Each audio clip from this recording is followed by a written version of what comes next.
2 reasons why you're stuck in the rat race and what you could do to get out of it ASAP. If you're not familiar with the concept of the rat race, you might actually think that it's all about the corporate 9-to-5 jobs, but that's actually only a small part of a bigger picture. And the rat race is defined by Google as a way of life in which people are caught up in a fiercely competitive struggle for wealth and power. But personally, I feel like this doesn't really capture the whole thing. So instead, I'm gonna use this quote from the Fight Club to just paint a clear picture on what's really going on. And the quote says, it's about buying things you don't need with the money that you don't have to impress the people that you don't like. Taking a deeper dive into this concept, people end up buying physical things like a new house or a new car and designing goods to try and show off on social media and impress the people around them. And when someone typically buys something to impress others, they're not necessarily looking to see if they could actually afford them. But instead, people end up buying things that they could barely afford and live beyond their means to try and gain the approval of others. And in the process, they end up, one, accumulating debt, which leads them to not being able to save and instead live paycheck to paycheck in order to pay off their debts. And then they end up working a job just to try water to stay afloat, and it becomes less about their career development or learn new things, but instead their job becomes more as a means to sustain their expensive lifestyle. Just like this video is a means to get you guys to smash the like button and subscribe for more personal finance videos just like this one. And I would say that there are 2 big reasons why people often feel trapped in the rat race. And the first reason is the mental aspect, where we conform to societal expectations on what a good and successful life is. And most of us, including myself, make some of our purchases with external validations and approvals in mind. And that actually makes sense because humans are social beings that live in communities, and we often know how we're doing only by comparing ourselves to others. And sometimes we want something simply because we want others to know that we have them. And a good way to challenge these thoughts is by asking yourself, if you were to get this dream job, go to your dream school, get your dream house and your car, but the only restriction is that others can't know or find out that you have these things, would you actually reconsider whether or not you actually want these things? And I'm not saying no one should want nice things, and it's not a bad thing to have a nice house and a nice car, but it's good to question the motives on why you really want them in the first place. In simple terms, do you actually want these things for yourself, or do you just want others to know that you have them? And the second reason why people feel trapped in the rat race is that they accumulate so much debt, and no matter how much they pay off every month, it feels like it never goes away and they barely survive paycheck to paycheck. And getting trapped by debt is very real and scary feeling that not only impacts your physical health, but also your mental health with all the stress that comes with it. And as of last year, the overall consumer debt reached a record high of $13.5 trillion.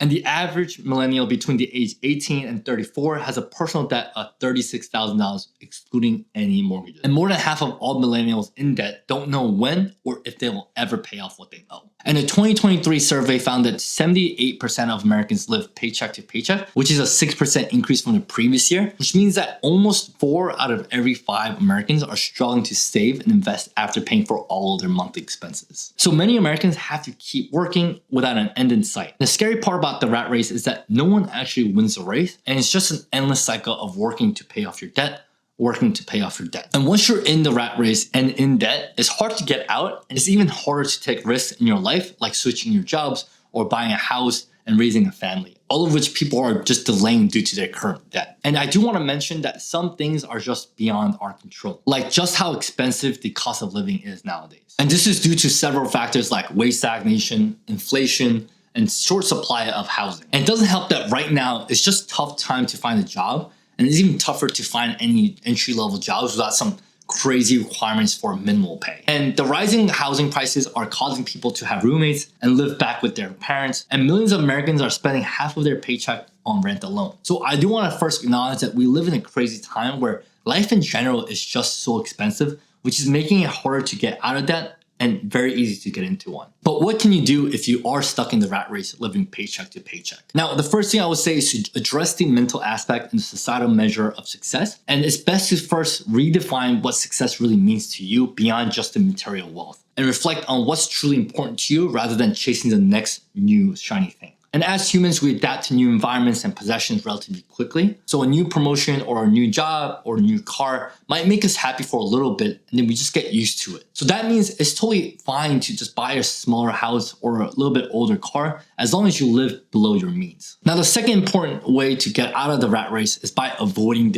any lifestyle inflation. And lifestyle inflation just means that your spending and your standard of living increases as you make more money. But But if you're able to keep the cost of living constant while you make more money each year, then you could then use the difference to pay off your debts. So let's say you make $50,000 one year and you're living paycheck to paycheck, which means that your cost of living is also $50,000. And once you get a raise and start making $60,000 the following year, you could pretend to still be making the same $50,000 as the previous year and use the additional $10,000 to pay off any existing debt that you have and build up some savings so you could have some financial securities and avoid going into more debt in case any unexpected emergencies come up. And in the process, you could also become less reliant on having your job to keep you afloat as you build your safety net. And the hardest part of taking care of your finances is just being able to face all your numbers and debt head on, which is why as a bonus for watching this video, I created a stress-free budget template that you could access for free down in the description below. And when you're in debt, the best goal is to try and get to $0 net worth,